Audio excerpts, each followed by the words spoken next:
لبيك اللهم لبيك لبيك لا شريك لك لبيك إن الحمد والنعمة لك والملك لا شريك لك لبيك اللهم لبيك لبيك لا شريك لك لبيك إن الحمد والنعمة لك والملك لا شريك لك.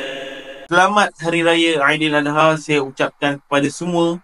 Semoga Hari Raya Aidiladha ini memberi satu erti dan makna yang besar dalam kehidupan kita, supaya kita sentiasa berkorban untuk orang yang kita sayang, berkorban untuk masyarakat, dan yang penting sekali kita berkorban untuk Allah dan Rasul. Jadi teruskan pengorbanan anda, buat sehabis baik, insyaAllah kita bertemu di syurga nanti.